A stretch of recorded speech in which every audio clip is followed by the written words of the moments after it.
I just wanted to thank you all for coming. For those who don't know me, my name is Judy Trombetta. I have the privilege of representing the 4th Ward in Haverford Township. And forgive me, I'm also simultaneously trying to admit folks to the meeting. I'm joined on this virtual meeting tonight by several members of the team that works at the Havertown PCP Superfund site. And I'll let them introduce themselves as they begin their presentations. But we're grateful for our partnership with the United States Environmental Protection Agency. And we're grateful for them joining us tonight and their willingness to be really open and transparent throughout the process. You might recall that actually in February 2023, they started having a public meeting where they described their plans to create a new facility. And again, forgive me, I'm admitting folks simultaneously.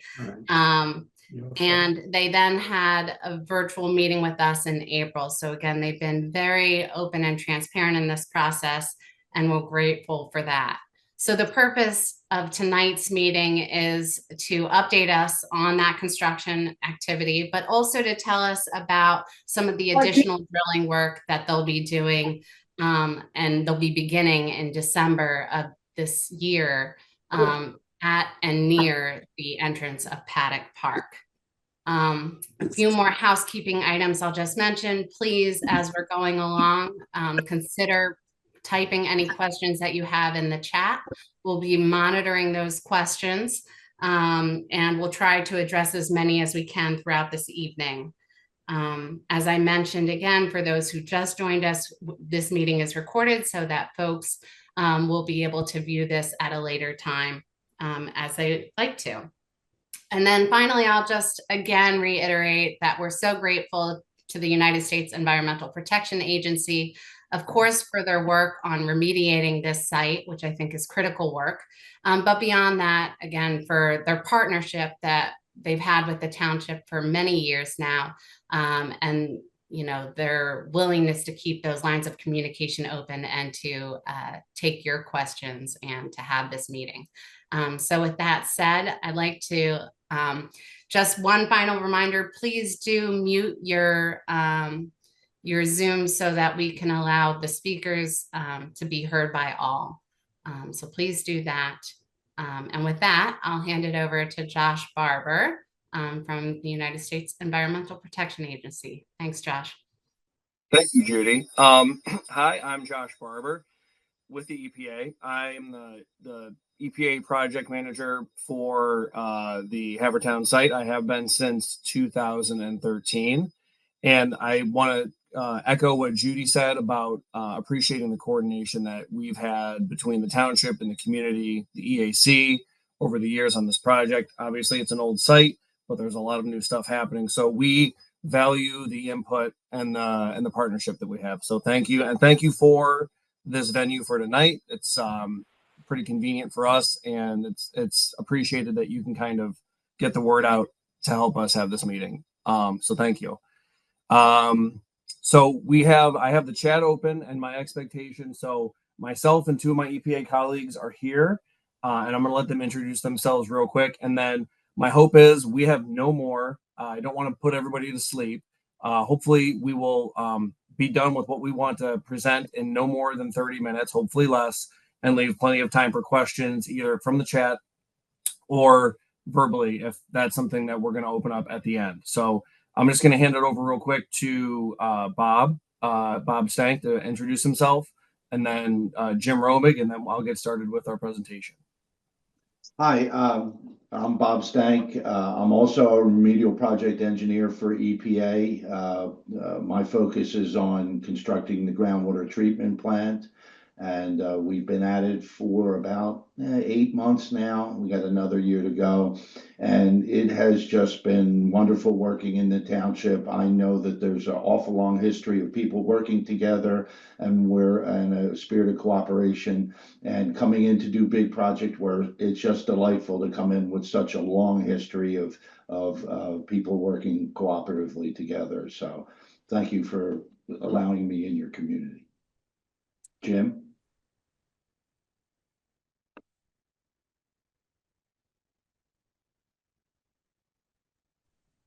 Jim, you're on mute. Oh. I don't know if Jim is still in the room. Oh, there he is. Jim, there you are. You're on mute, Jim. No. Well, All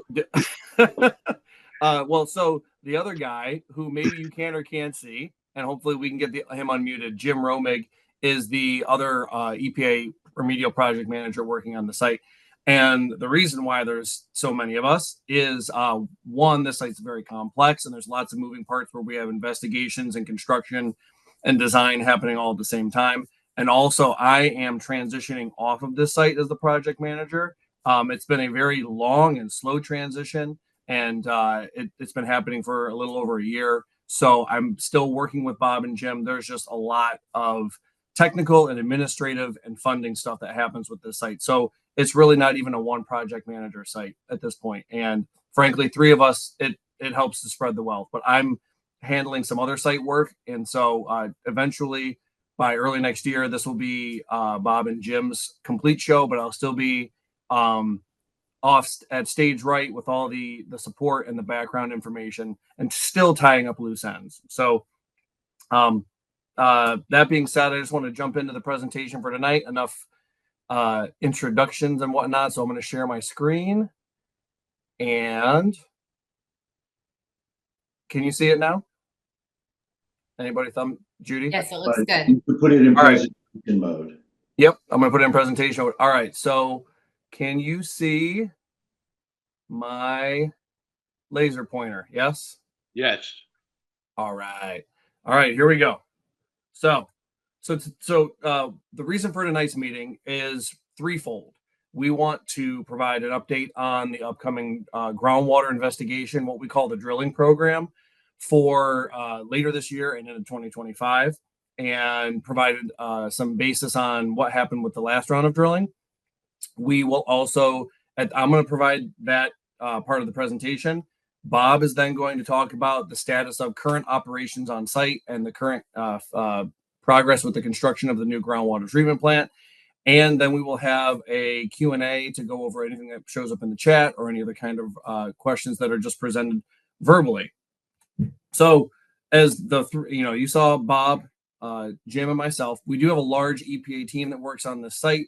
We have a community involvement coordinator, Angela Ithier, but we also, every Superfund site has at least one of each of these, a geologist, a toxicologist, and a biologist. So we work closely with all of these individuals on various aspects of the site. So this is just to kind of help frame who's involved from an EPA side. And we're also working with Colin Wade from Pennsylvania DEP, who is on the call tonight as well. I think probably a lot of people who are watching me talk right now know a little bit about the site history, so I will not spend too much time on this site history right now. This is an old aerial photo from the early 1980s, the early late 1980s, early 90s. This is the intersection for reference right here. This is Eagle Road, and this is Lawrence. So this is where the old chewing gum factory is. And this is where the Tony Roney's currently is, and the Swiss Farms. So this is an area where some of the work had begun to take down some of the operations from the National Wood Preservers property, which is the source of the contamination that we've been dealing with. This is where there was pressure treating of lumber using 5% pentachlorophenol mixed with diesel and some other compounds and pesticides. And that resulted in, as part of the operations, the drippings ended up getting down into the soil, then down into the subsurface matrix and down into the groundwater. So our primary contaminant of concern is pentachlorophenol, PCP for short. It's not the same thing as PCP, the drug. We also have several petroleum-related compounds from the diesel, as well as these hydrocarbons called PAHs. And to a lesser degree, we also have another class of contaminants called dioxins and furans. I'm not going to get into what all of those are, what they mean, but the main takeaway from this is that PCP is our indicator contaminant. It's by far what's driving the cleanup. It has one of the lowest cleanup standards, and everywhere we find contamination, PCP is always present. This amoeba-like structure here on this map, this is our current roughly estimated extent of groundwater contamination. For reference, we can see here again, this is the intersection of Lawrence and Eagle Road. And this is not necessarily representing this, it's not all at the same elevation, it's at different depths, but this is representing the overall approximate boundary of the contamination. And this yellow and black line here, that represents the cap, the liner that we placed down on top of the old National Wood Preserver site, and upon which parts of the Mr. Storage facility are situated. And the treatment system that Bob is going to talk about in a little bit is situated in this area right here, right off the intersection of Eagle Road and Hillcrest. We have an access road that runs by the treatment plant. So the organization of the site is broken down into three pieces. In Superfund parlance, we call them operable units, or OUs. OU1 was the soil contamination area and the cap, as well as some drummed waste that was removed initially as part of the site cleanup. The OU2 is the shallow groundwater, which is the really just the top 30 feet, the overburden material that sits on top of the bedrock but below the ground surface, as well as the old historic contamination and the oil that was discharging into Naylor's Run. And then OU3, operable unit 3, is what we call deep groundwater. Historically, that's been considered to be from 30 to 100 feet below the surface of the ground. But as we will discuss in a minute, it's actually much deeper than was historically surmised. And there was also a secondary area that was at the far eastern end, beyond the eastern end of Rittenhouse Circle at the turnaround. There was a secondary source area that had been created from an abandoned sewer line that was daylighting in some space right next to the creek that was remediated as part of our cleanup in the mid-2000s, around 2008 to 2010. Currently, so this is another version of the site. We have grayed out this section of the map just to hide any specific residential properties from a privacy perspective. But what this map is meant to show is our current groundwater remediation infrastructure that is currently in place. So again, this is our treatment plant, and there's a temporary system there now, that lovely silver half dome that everybody gets to see when they drive by. We promise you that will not be there forever. This is, again, that capped area, and you can see how it underlies parts of the parking lot, as well as Mr. Storage and some other areas. So the backbone of the site cleanup is pumping groundwater from different zones, sending it to the treatment plant, where it goes through an elaborate wastewater treatment process, and then that water is discharged to Naylor's Run, and it's treated to drinking water standards. So the current groundwater collection points include this RW5, which is here between the Swiss Farms and Tony Roney's, and this RW7. RW stands for recovery well. RW5 and RW7 are pumping groundwater from around 70 to 100 feet below ground surface. RW3 is actually not pumping right now. In addition to those two locations, we have an original trench that is to the east of the YMCA parking lot. And this is a trench that goes down 18 feet to the bedrock surface. It's below ground. You can't see it from the surface, but this is essentially like a gigantic French drain where shallow groundwater is moving into the trench, into the stone, and then being pumped out through pipes. And that ends up in this green spot here called CTR1, which we'll talk about in a second. There's another trench that we installed as part of our cleanup work that restarted in 2019. This is a similar trench that does not go as deep, but is acting similarly in that it is capturing shallow groundwater as it passively moves in. That goes into a sump that's right here called CTR2, and then everything drains to CTR1. There's also another groundwater collection recovery well that is going a little bit deeper than the trench into the shallowest of the bedrock and pumping into CTR1. And then we also have a spring that we identified in 2019 as part of our updated response actions that is collecting very shallow groundwater, as well as the water that's coming from residential waterproofing systems that EPA installed as part of our cleanup work in 2020. And all of that water goes to CTR1. And then that is all pumped and piped underground underneath the YMCA parking lot and Eagle Road over to the treatment plant area. That's our current remedial regime for capturing groundwater. So last year we had another meeting and we prepped the township and community members about some drilling that was ongoing. And the reason why we needed to drill was because in 2019, we had a very high water table that was the result of excessive precipitation in 2018. And we found that there were several properties along Rittenhouse Circle where we had found contamination entering their yards or their crawl spaces or their driveways, or one or combination of all three.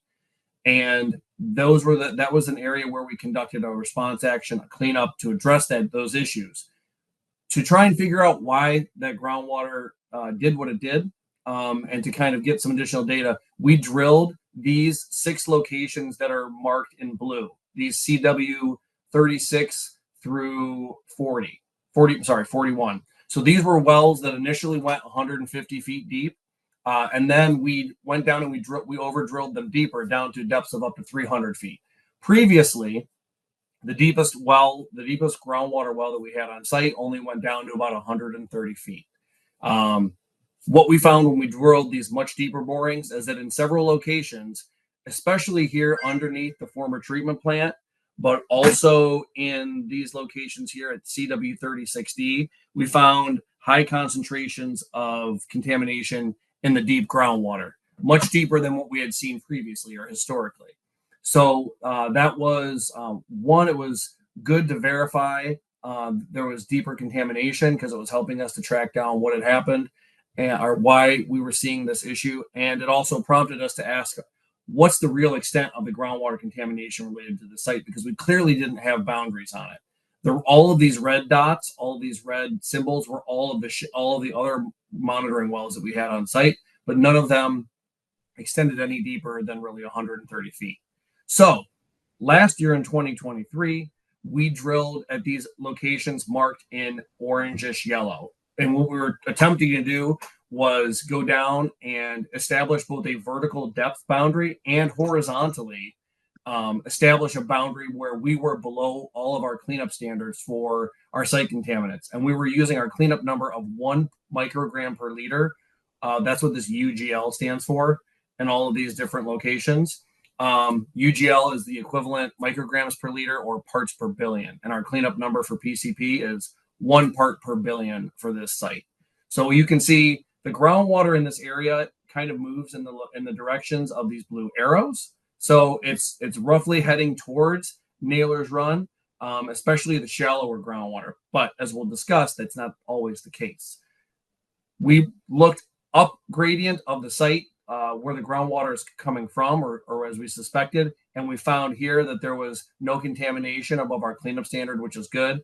And then we found these are kind of the average concentrations at different depths, but we went down to up to 400 feet deep. And in all locations, we found meaningful concentrations well above 1 part per billion. Now at 45D, which is here at the corner of Lawrence and Eagle, we only were slightly above 1 part per billion consistently. So that is, while it's still above our cleanup number, it's a pretty good representation of the approximate boundary of the plume to the south and to the west. And when I use the term plume during this presentation, what I'm really talking about, when I say plume, I mean the area of dissolved contamination that's in the groundwater.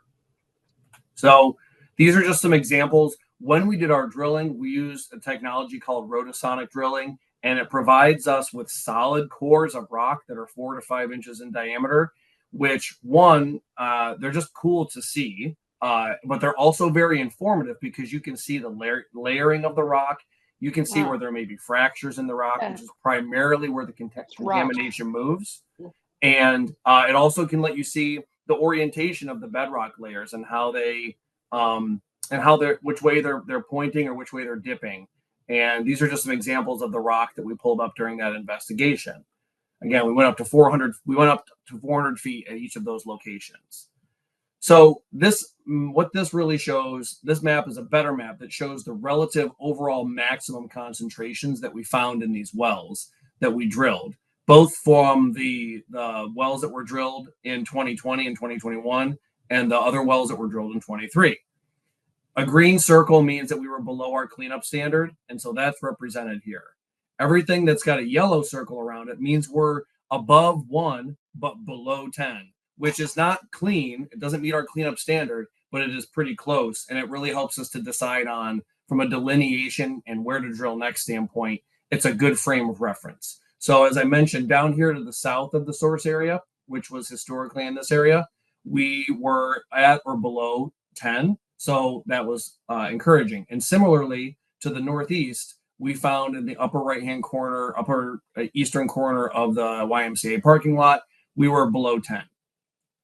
But as I mentioned, we found some very high concentrations, as one would expect, directly underneath the former operation areas here near the Wood Preservers property. And we actually found some that were down gradient here near Eagle Road and in the YMCA lot.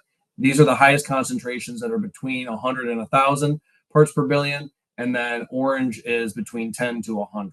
So what this told us is that partially we thought that we had achieved our objectives. We had wanted to establish these boundaries vertically and horizontally, but we didn't find the limits everywhere. We did not end up drilling this location at Paddock Park's entrance, nor did we come down here onto Rittenhouse Circle. That's what these two purple locations represent. So we knew we had more work to do. This is a terrible figure, but I wanted to include it only because it does provide some really meaningful information. Looking at it in general, there's a lot going on here, but we have updated our three-dimensional and our hydrologic groundwater model that helps us understand the actual movement of groundwater in 3 dimensions for the site. For reference, this is the YMCA, and so this is the former Wood Preserver facility. Here again, this is Eagle Road, and this is Lawrence Road. So this pink blob is kind of the boundary of the shallow contamination that's above the bedrock. And then the yellow line is what we believe is in the deeper bedrock, anywhere below the bedrock surface. What this map is showing is not only the extent of the contamination, but where it's showing how our groundwater capture system is working. All of these red lines represent theoretical particles that are in the groundwater. And what this model is showing is if we are capturing all of the groundwater that may be contaminated or not. So you can see all of these lines that are coming in from different directions. Even the groundwater that might be passing by the site is actually being pulled back. Now, it's important to know that for every gap between one arrow and the next, that represents 5 years, meaning it takes the groundwater to travel from this arrow to this arrow. It takes 5 years to go that far. The groundwater flow, as I'll discuss in just a moment, in this area is very, very slow, especially the deeper you go. So the point of this map is to show that our current shallow groundwater pumping operation down to 130 feet is capturing all of the contamination. However, the challenge is, what do we do where we have contamination that is much, much deeper and not within the zone of influence, potentially, of our current groundwater recovery wells? This is the basic conclusions that we know about the site right now, based upon that drilling program from last year. So the groundwater contamination that sits above the bedrock moves to the east. It moves from the National Wood Preserver site generally towards Eagle Road, generally towards Naylor's Run. Historically, we had free product, we had oil, we had high concentration PCP that we saw in Naylor's Run. I'm listening to an update from the EPA on the Superfund. Oh, sorry. The deep groundwater, as I mentioned, is moving very, very slowly. However, contrary to what our earlier conceptual models said about the site, that groundwater is not moving to the east. It is actually moving to the southwest towards Darby Creek, which is quite far away from here. It's moving at a rate of no more than 0.05 feet per day, which comes out to about 18 feet per year. So it's really not going very far. This has implications for how the contamination came to be where it's located on site. So what we believe has happened is that the groundwater has not slowly kind of moved downward as the groundwater plume is spreading out, but rather the contamination moved into shallow areas above the bedrock and then found cracks and moved straight down into the bedrock, down to these deep depths. The overburden, which is the material that's above the bedrock, and then the shallow bedrock contamination down to about 125 feet is being captured. And the deep bedrock, which is anywhere between 250 to 400 feet, is not potentially being captured. However, because of the very slow movement of the speed of the groundwater movement, we can capture what's down there with a very low amount of groundwater pumping, less than 5 gallons per minute at any location. So I only have a couple slides left that we're going to talk about the drilling program, and then I'm going to hand it over to Bob. So given those conclusions, we were left with where to look next. What are the remaining objectives for our drilling program? And they were to, one, establish a northern boundary for the groundwater contamination to ensure that it hasn't moved northward. And similarly, the question was about moving to the east-southeast. Even though the groundwater at the very deep bedrock is moving south-southwest, we did have a potential question about that. In addition, we do not have any wells situated in the best location in order to pump at that very slow rate at those very deep bedrock depths. So we now have two objectives, which is to create new deep groundwater recovery wells at the significant depths near the source, and to establish those delineation points, those boundary points. So that's why we're going to start drilling in December with these 4 locations that I'm showing here. So we have 2 locations that are in front of the Swiss Farms, or adjacent to or behind the Mr. Storage or the Tony Ronies. And then we have 1 location that we were originally going to go to up along the entrance road to Paddock Park. And I'm going to talk logistics about what this all means. And then we have a 4th location that we're going to wait to see what our results show from these 3 locations and how it impacts our model before we drill at this 4th location here on the bend on Rittenhouse Circle. So this is the plan. The overall order of drilling, the tentative order is to go from north to south, from Paddock Park down to Eagle Road near the source area, and then, if necessary, down to Rittenhouse Circle. We're using the exact same drilling company that we used last time, who performed excellent work. They were out here drilling. So Tetra Tech is our design and investigation contractor. I didn't put their name on here. Representatives from Tetra Tech are on this call. But the subcontractor that Tetra Tech has brought in from the drilling last year is Cascade, and they're the same company that will be doing the drilling. As I mentioned, we plan to start at the Paddock Park location on December 9th. And we're estimating that if we need to drill all 4 locations, we'll be done by sometime in March 2025. Exactly what we'll do, or exactly when in March, is not yet known. Similarly to our last round of drilling, we want to maintain a drilling program Monday through Friday, no weekends, no holidays, working through normal business hours around 7:30 a.m. to 5 p.m. We will be staging much of our materials at the small YMCA lot, meaning we're going to have some dumpsters that will hold the rock that we bring up. These are sealed dumpsters, and we won't really generate a lot of water, but there will be some water that's mixed in with the rock. And we might be staging some on our site, which is where the treatment plant is being constructed. So a few things to note. Our health and safety is our biggest concern when we're doing this, both for the residents and the township staff, as well as for our drill crew and the Tetra Tech crew and EPA crew.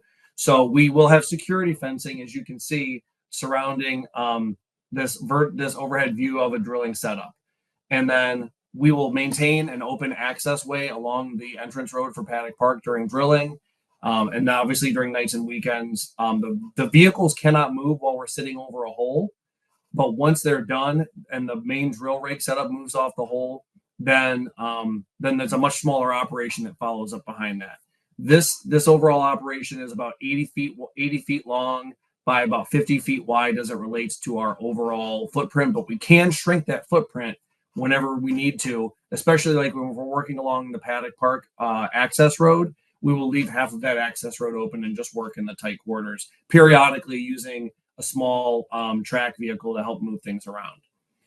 Mr. Storage and Swift's Farms, we've met with their owners, and we're going to make sure that those businesses remain open. There will be modified traffic patterns, but they will remain open the entire time. And then similarly on Rittenhouse Circle, only half of that road would be blocked at any one time, and we'll leave at least one lane open while drilling.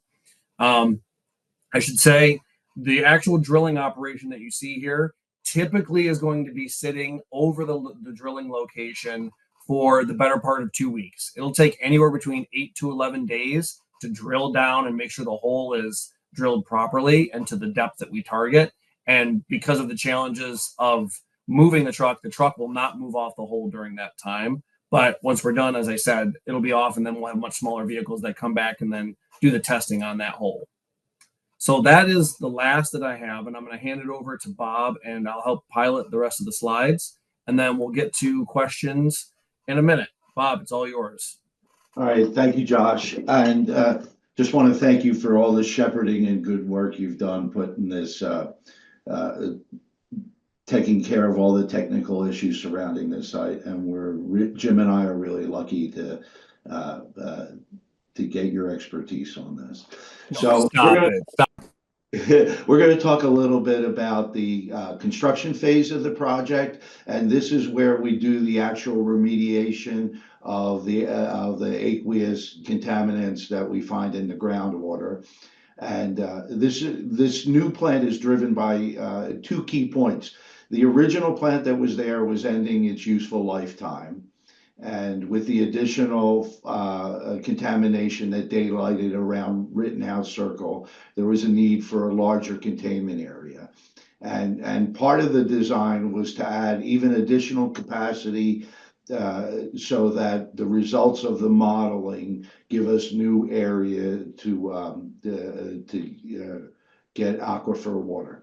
So the treatment plant's rated at 175 gallons per minute. And just to think about what that is, if you fully open your bathtub faucet, it's about 4 or 5 gallons per minute. So about 35 times that.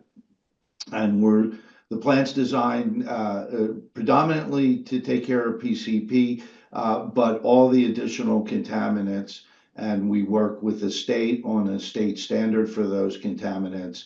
And to give you a vision of what that 1 part per billion that Josh was talking about, that's less than a cap full of liquid in an Olympic-sized swimming pool. So the building is going to be building a new foundation, and we're installing a prefab building and a treatment plant with all the components.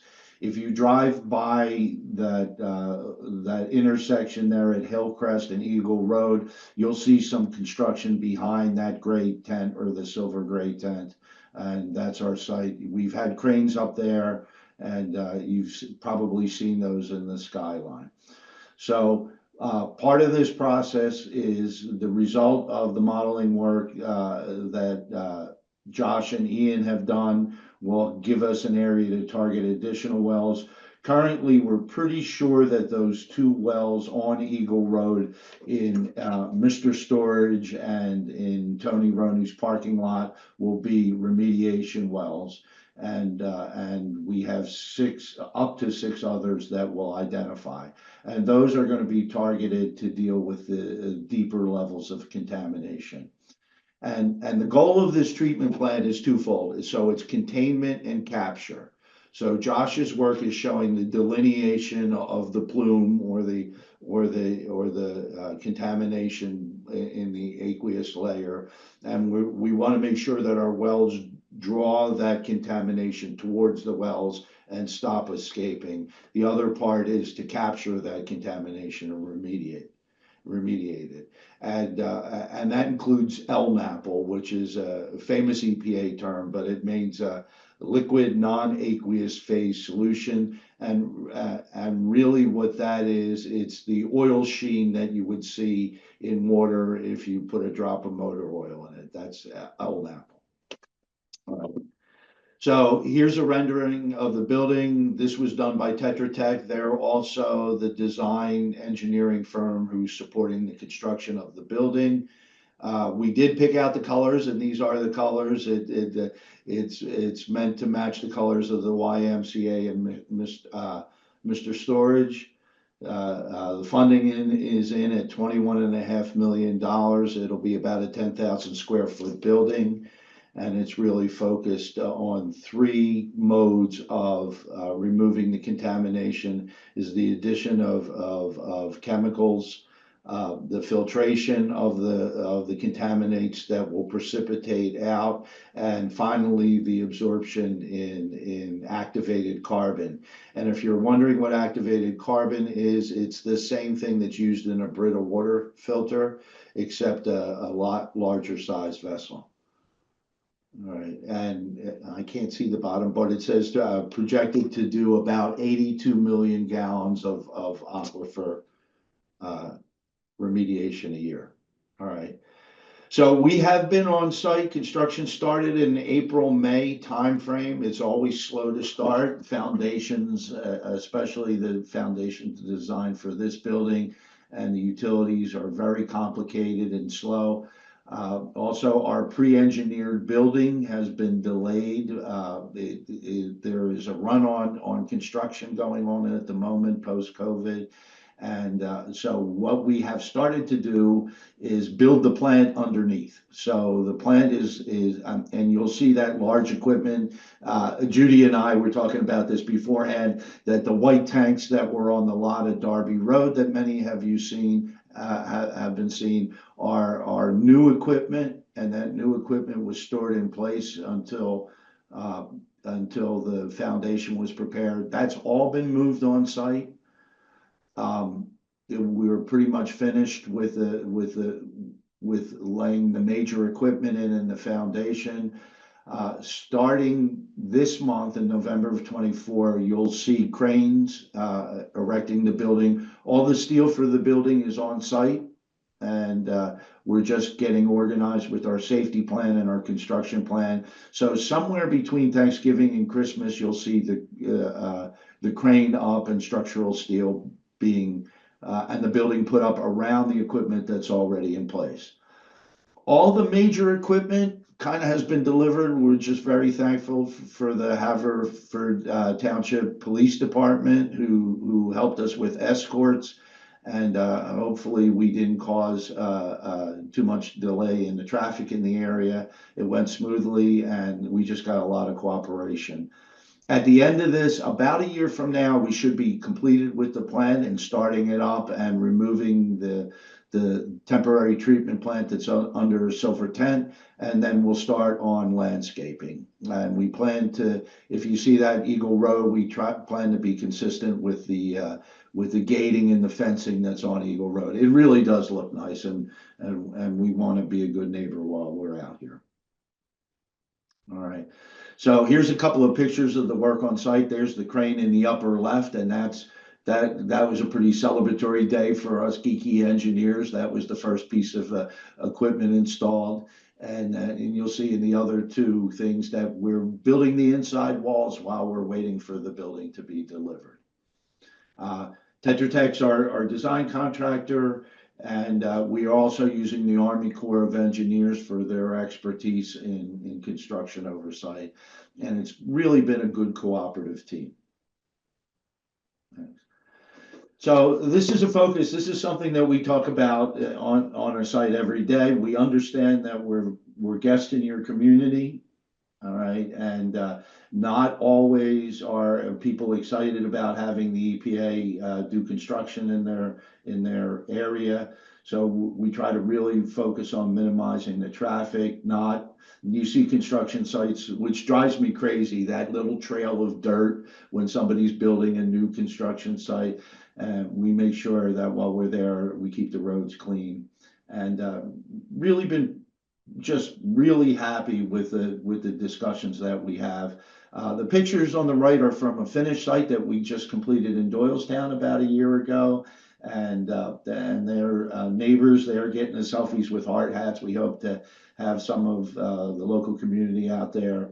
And that's the fire department visiting that site. And we will certainly have Haverford Township's fire department out to take a walk through the plant. All right, next. Next slide, Josh. So here's another rendering. This is a rendering. This is what you would see if you're driving out of the YMCA parking lot. And over there's Swiss Farms over in the corner. And just another picture. We'll have this up on site to make sure that's what it looks like when we leave. So that ends our presentation. We're thankful of allowing us to do the work in the spirit of cooperation that we've had in the community, and Josh and Jim will try to answer questions. So, Judy, there's questions in the chat. I can kind of read them off, and then Bob or Jim or I can handle them if that works for you. Or I don't know if you wanted to go with anybody who might want to ask some questions verbally now. It's I don't know what you prefer. I would say let's start with the questions that, we had one come in at 6:37 p.m. So let's start from the top and go from there. I failed to mention that Brian Barrett, our Director of Parks and Recreation in Haverford Township, is also with us tonight. And I wanted to mention that in case anybody had any questions specifically as it related to Paddock Park. But with that, let's go with the first question in our chat, and then we'll go from there. So the first one is there anything that we anticipate changing with the new administration? So Bob or Jim, would you like me to answer this one, or if you want to go right ahead? Go ahead. You have perspective. Right. So what I would say is under the previous Trump administration, Superfund actually was fared very well within EPA. It was a focus of the administration. Obviously, the new administration is not taken over yet, so we don't know exactly how things might change.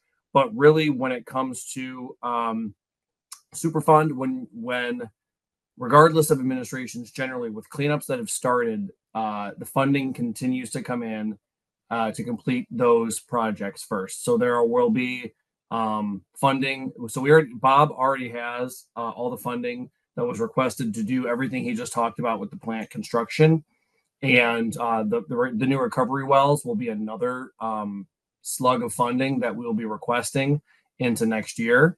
And generally, every year EPA management prioritizes starting new cleanups, but all of the ongoing cleanups always get funded first. And with the bipartisan infrastructure law that was passed in 2021, the Superfund tax was reauthorized. So that is our primary source of funding for Superfund. That's a tax on petroleum and several chemical industries. So that should provide certainty for the availability of funds. That has to be appropriated from, or that has to be authorized by Congress every year. But the fund is what's generally covering all the work now for Superfund. Not exclusively, but generally. One little piece of addition is Superfund and Brownfields are two programs within EPA that everybody seems to like. And part of the reason is there's a lot of economic impact along with that. So on this project in particular, we expect to have somewhere between 45,000 and 60,000 man hours on this construction site. And that's high income labor that's working in there, and it is a local boost to the economy, and all administrations are pretty well aware of that. Yeah, absolutely. That's a really good point. The next question was, what has been the effect on local wildlife, birds, groundhogs, etc.? This came in early, so I assume this is more on what's been the effects as a result of the remediation rather than how has construction impacted the wildlife, I assume. So I think what I would offer on that one is we have seen overall in the main place that we've seen the benefit is Nailers Run. Obviously, there was historically pure oil and high concentration groundwater discharging the Nailers Run in the 80s and up into the early 90s. So we have a monitoring program that EPA started in concert with DEP, Pennsylvania DEP, and now Pennsylvania continues that monitoring. And we have seen the contamination concentrations go down basically to non-detect. There are historically sporadic little detections in various sample locations, but that's more a function of I think relics that might still be out there. But we also do biological community monitoring, and we have seen some improvement in the aquatic life that is in the creek, and that's primarily what was impacted by the site overall. On where the wood preserver site was, there was plenty of potential exposure from the old wood preserver site, but there was no real habitat that was there, and that's obviously been capped. And now we have the grass areas now around the businesses that are there. The next question is: there are wells in Ward 4. Have any of those wells been tested by the EPA?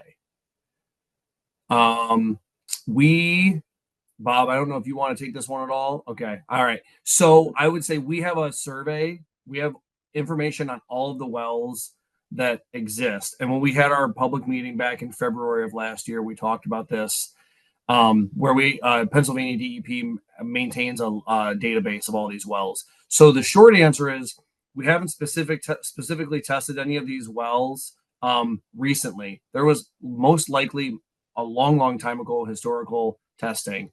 We are aware of the production wells that currently exist, and they're well outside of our plume boundary, even with the uncertainty that we have with the very deep contamination.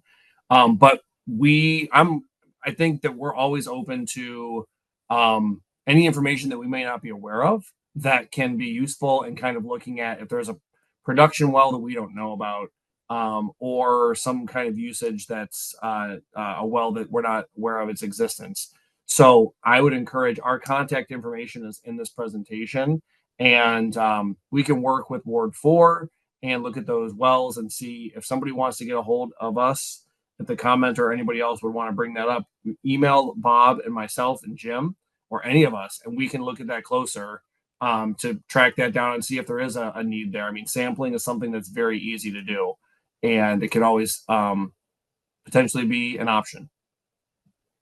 Anything else to add on that, Bob or Jim? No. Okay. All right. I just don't want to keep running my mouth. So, all right. Next question. There's 3 more left.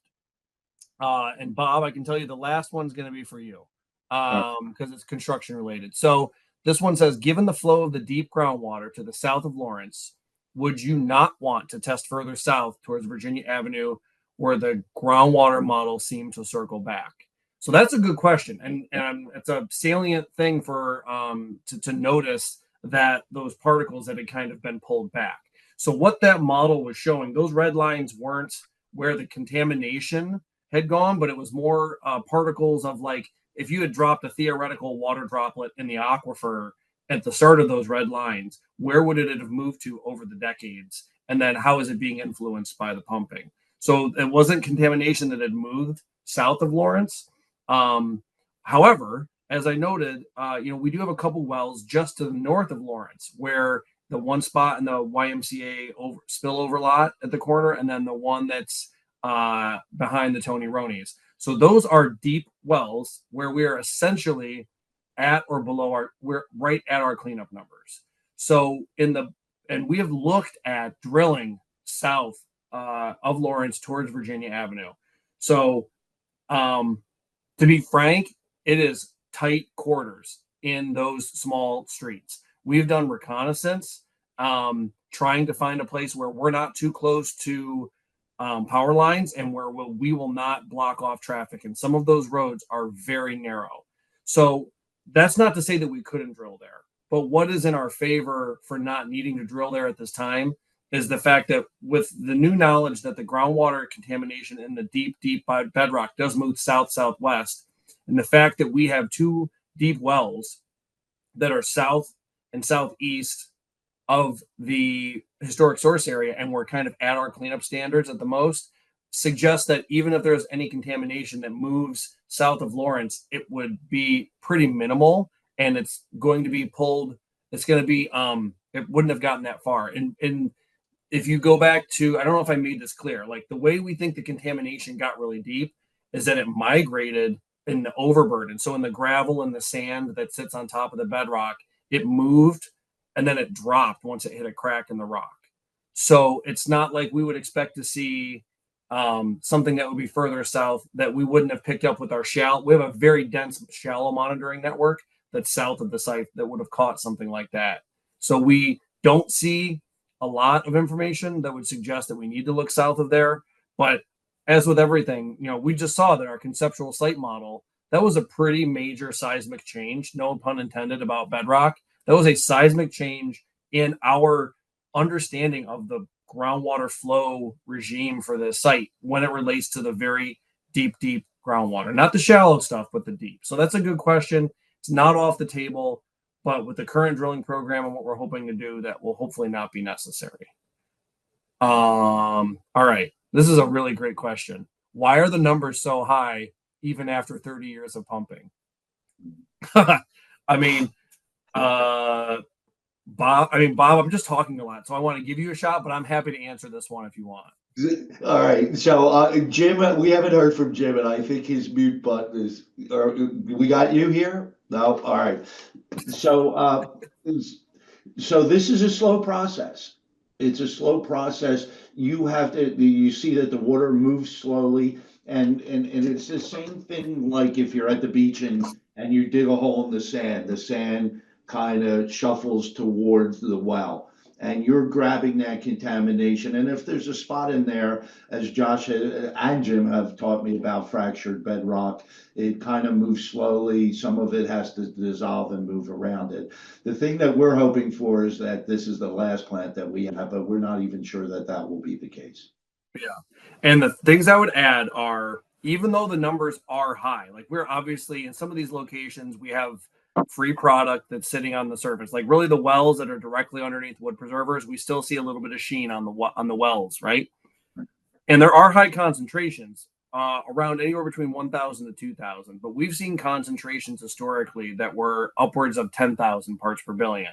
We've seen the area. What I didn't show is we have a map that shows how the plume has shrunk.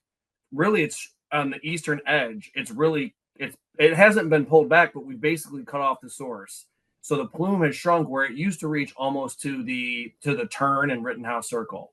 It's now back where you saw that blob, where it's really kind of sitting no further, not very much further beyond the YMCA eastern boundary of the parking lot. So we've seen the overall surface area of the plume shrink. We've seen what's called influent. So the influent into the treatment plant, which is the balance of all the groundwater that we pull into the treatment plant, those influent numbers for PCP and other contaminants have dropped dramatically. And we've seen certain contaminants start to disappear. So we talk about PCP, but there's a lot of contaminants that we don't see being detected in the groundwater that's coming into the plant, primarily dioxins and furans. And the last thing I would offer is, as a general rule, for as long as when this contamination gets released into the environment, as long as it's had time to move and sit, is at least as long as it's going to take to get all of it out, if you can even get all of your pumping locations in all of the right spots. This bedrock is like a fractured, if you can picture like a three-dimensional spider web, right? And there's little cracks and fractures everywhere. And this contamination can move into these different zones. And what we're trying to find are the cracks that hold the highest concentrations and that yield the most water. So the short answer is we can pump and pump and pump. We'll probably not get every dropout ever. this rock acts like a sponge. As the oils are sitting in the rock, that rock, not only are the cracks holding the oil and the contamination, but the rock will absorb the contamination. And then as you pump the water out, it's like squeezing a sponge. And that rock is slowly releasing more contamination. So for as long as this site has been causing a release into the environment, which was going back to 1930 something or 20 something, I can't even remember the dates right now. That's at least as long as we would expect to kind of, if you could get to where it all is, we could pull it all out. But that can sound very deflating. But on the bright side, there's no more oil in Naylor's Run. The site is completely capped and there's no more exposure. There's businesses that have been built on top and around it. And we have definitive, good information that that there's no human or ecological exposure to the contamination. So this is one of these unfortunate East Coast fractured bedrock sites where you got to pump and pump and pump. And hopefully we can eventually get it all. I've seen 7 more questions pop up. Bob, this one's for you. What's the significance of doing this upcoming work in November, December of this year, I guess? I don't know if this is for the construction or for the drilling, but you can answer it on like a construction standpoint. So both. So the wells are the first thing, right? We are trying to find. Josh's work has found additional contamination that we could go after. We learned a lot from the models. We built a plant with available capacity to do further and better job at remediating the aquifer. So we're going to take full advantage. That's why those modeling wells are going in, and probably they will be recovery wells that we use for the plant, or at least a few of them will be. And the work in November and December just is where we are in construction, but it'll probably be the highest visibility to the community. You'll see the big crane, and you'll see it from a few blocks away when it's lifting structural steel up, and you'll see the building in place. Work will continue after that, but on the outside of it, it'll probably be basically finished until we do the final landscaping and removing the temporary treatment plant, which is a year from now. That's good. That's good information. And for the drilling, I don't think it really matters. It's more time of year doesn't matter for the drilling. It's just more of a discomfort for the crew that has to work out there. So you have to take extra safety precautions to stay warm. So there's another question. We've got, I think, 7 or 8 more questions. I'm fine to go over, Judy, at past 7:30 because I think we should answer these if that's okay. Because we're right at 7:30 now. Yes, thank you. I'm grateful for that. Yeah.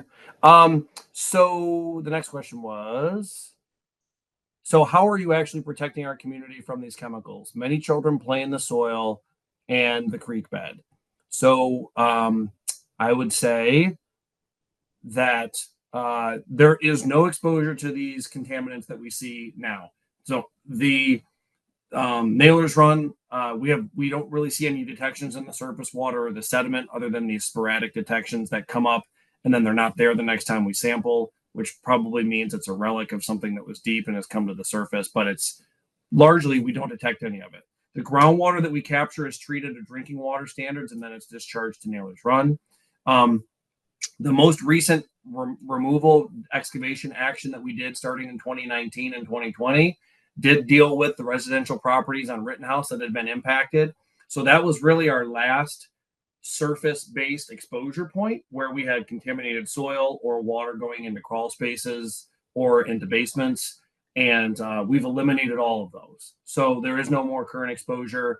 And we've done multiple testing for vapors in different buildings, both in the homes where we had groundwater contamination in the crawl space. We've done testing at the YMCA. We've done testing in buildings around the site, and we have found no vapor issues either. So I believe that we are protected. This remedy is protected from a current exposure standpoint, but we need to deal with the deep groundwater in the future as part of this work. The next question is the deep groundwater a confined aquifer? And the short answer to that is no. So there's geological significance for that, but we believe this is all one. I don't know if you could even define it into different aquifers. We call it deep, but we don't really have like these different layers where you might have a very deep layer of like shale or something like that. It has a very low permeability, and then you've got another aquifer that is not connected to the surface in that way. So we don't consider this to be a confined aquifer. Bob, this one's for you. A woman says, or a man, sorry, I didn't see the name. I might have missed this, but when will construction be complete? And what will ongoing activities look like? I think you kind of answered the last one a little bit, but maybe you could talk about the recovery well component as well. Right. So just a little bit more. We are looking at further work in addition to the plant that we're building now, into the work that we're doing now. We're looking at potential stormwater work and additional connection of wells. But the building will probably be generally finished from the outside in January or February. You'll have the area landscaping kind of finished about a year from now. And we are looking maybe at doing an additional just stormwater rerouting, further work in the future, but that'll be separately funded in a separate project. All right. Sorry, I realized that I just had that blank screen there, or that presentation screen. So now you can see my face. You lucky ducks. I have concerns to the east toward Bailey Park. The oil sheens were observed both in the creek and in the surrounding sod banks up until 2004, as well as I can remember. There were several tons of contaminated soil that were transported out of the area around that time frame. Why not drill in that direction? So that's a good question. And that's a historic one. So, and actually that even happened before my tenure, but Bob, I can take a stab at that if you want. Yep. So I mentioned this area where we had that secondary area of contamination to the east of where Rittenhouse Circle makes its turn on the eastern loop. So that was an area where that's where we did that excavation that the commenter is referring to. Though in addition to the digging that was done there, there are also wells that we drilled there in that area to do exactly that. Basically, do we have any deep or shallow groundwater contamination? There was shallow groundwater contamination found there. And EPA in between 2008 to 2010 installed a force main, which is a fancy word for a pipe, that allowed us to pump 3 different wells in that area. This force main runs under the Pennsy Trail all the way back to the site. So there's not a whole lot of water, even though that area is very wet. There's not a lot of water that gets pumped out of that area, and we've achieved basically all of our cleanup levels in that zone. There are these sporadic little hits that we still need to deal with. It's not really from PCP, it's from some other stuff that's kind of questionable whether or not it's even related to the site. But from a deeper standpoint, I'm not going to pull the presentation back up, and we will have this on our website. And I know Judy said that this is being recorded, so you can go back and look at it. We've drilled deeper to that location where we're drilling on Rittenhouse, and some of the other locations where we've drilled.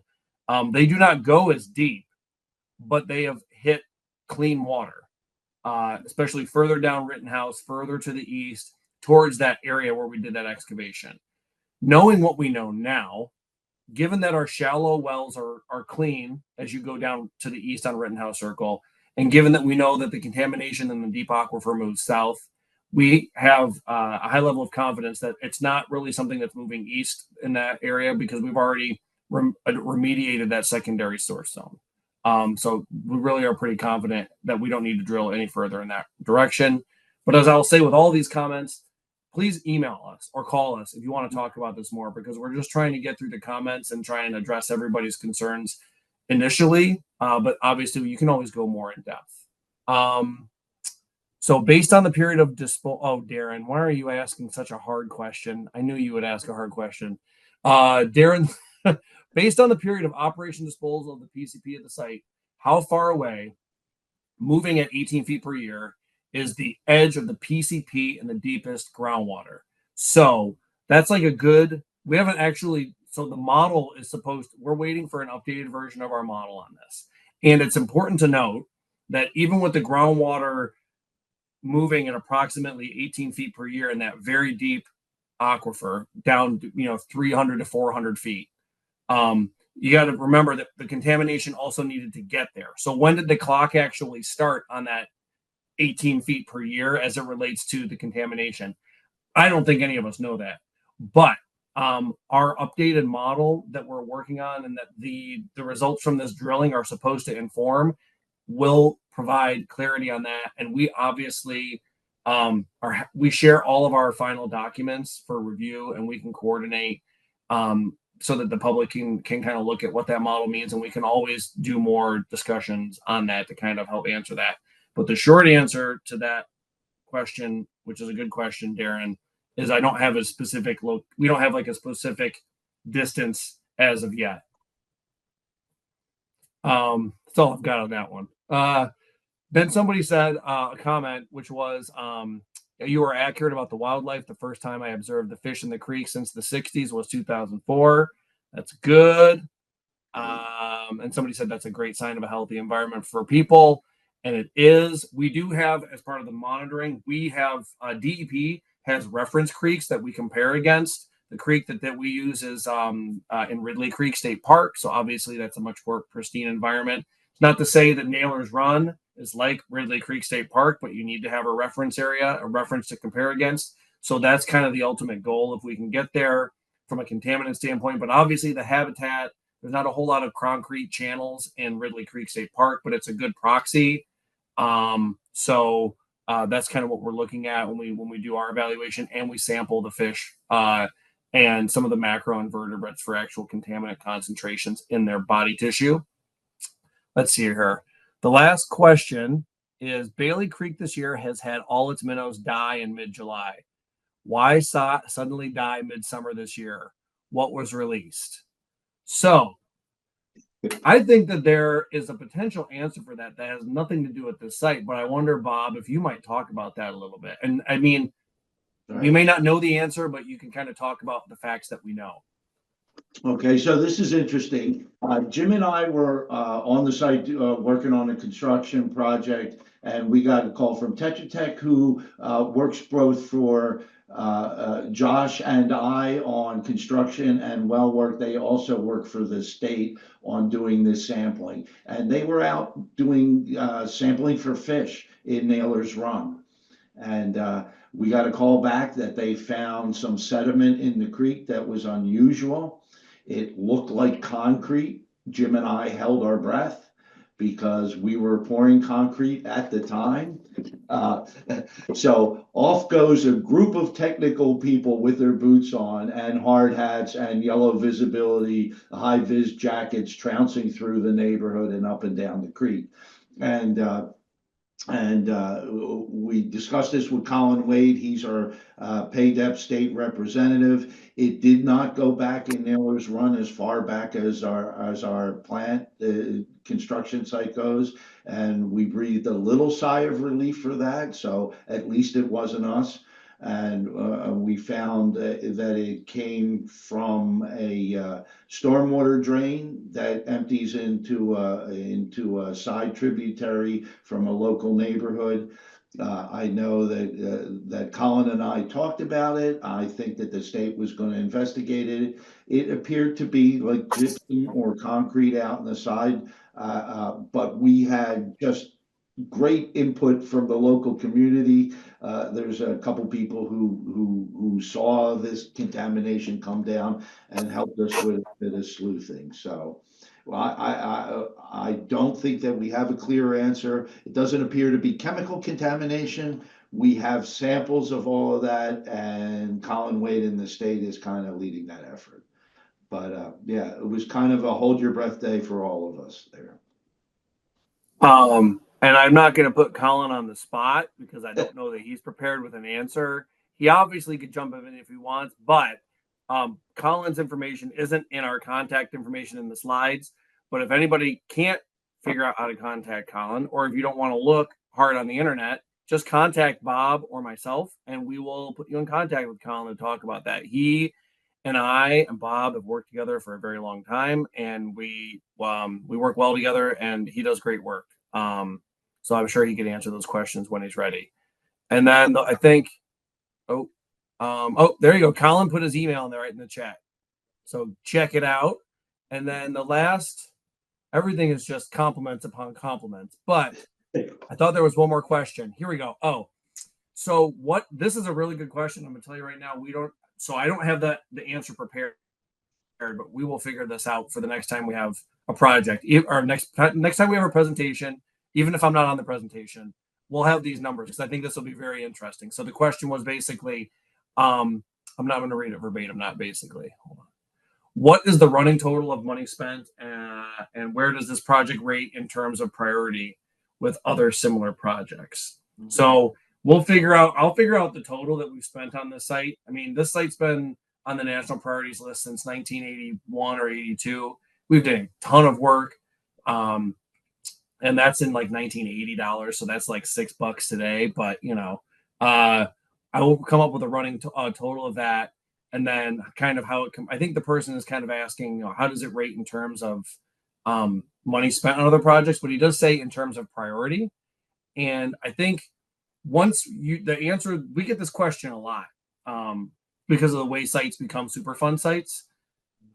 Once you're a Superfund site, it doesn't really matter what it took to get you there. It's more a matter of every time you are ready to, there's no prioritization like nationally or anything like that with regards to what's the worst site, what's the top priority versus the lowest priority. Once you are a national priorities list site, once you're a Superfund site, this sounds probably like a totally like nonsense answer, but it's not. All of these sites are high priorities. That's why they're Superfund sites. They're the sites that have been brought to EPA in one way, shape, or form through various pathways. So it's up to us as the project managers to work with our technical teams and our management, elected officials, to conduct our investigations. And then when we're ready to do whether what we did a few years ago with the removal action, and we find an issue, it's in residential yards, it's a threat right then. We were on the ground within weeks and we were taking care of it in less than a year to get started.